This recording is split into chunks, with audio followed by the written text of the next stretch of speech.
इनके सामने तो अगर मैं बोलूँगा तो ये मर जाएंगे सुन के, मतलब कोई बहुत बड़ी विपत्ति है जो इनके ऊपर आ रही है। बोले कि इस चीज़ की क्रिया करनी पड़ेगी, आप लोग अभी आराम करो, सुबह 4 साढ़े 4 बजे क्रिया करते हैं इसकी। तो अब इन बाबा के बारे में ये जो थे इनके पापा बताने वाले कि ये पता करते हैं कि बाबा है क्या चीज़। आगे पीछे जाते हैं तो देखते हैं भाई सब बाबा के पैर छू रहे हैं। वहाँ 4-5 जो झोपड़ियाँ थी उसमें इस तरीके से उनको पूछा जा रहा है जैसे यार कोई बहुत सिद्धि पुरुष इंसान है और बहुत ख्याल रखते हैं सबका, सब इनको पूछते हैं।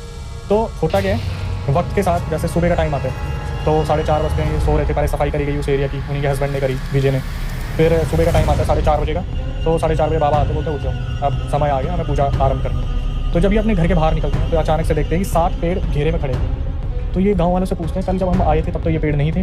तो बताया गया कि जो ये बाबा हैं इनके पास ये सिद्धि है कि ये पेड़ों से बात करके उनको मूव भी करवा देते हैं। तो इस क्रिया को करने के लिए 7 पेड़ों को वहाँ पे लाया गया। फिर ये देखते हैं जितने भी गाँव वाले हैं उस 4-5 घर में किसी के हाथ में चंदन का लेप है, किसी के हाथ में, मतलब सब हेल्प करने वहाँ पे आ रखे हैं। सबको कुछ मंत्र बताए गए और एक टाइम बताया गया कि इस टाइम पर आपको ये मंत्र पढ़ने हैं।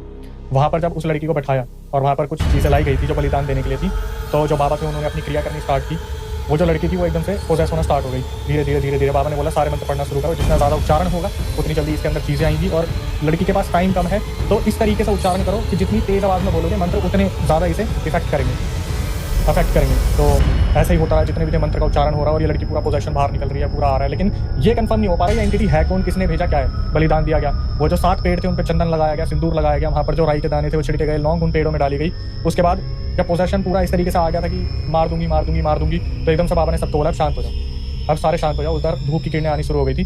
तो जब ये सब शांत होते हैं तो भी मंत्रों का उच्चारण आ रहा होता है। तो सबकी नजर पड़ती है मंत्र का उच्चारण कहाँ से आ रहा है, तो पेड़ों पे देखते हैं 7 पेड़ पे 7 ब्रह्म राक्षस बैठे हैं जो मंत्र उच्चारण कर रहे हैं। अच्छा, इतनी सिद्धि होगी इनके पास, ये पेड़ भी ले आए, ब्रह्म राक्षस को भी ले आए।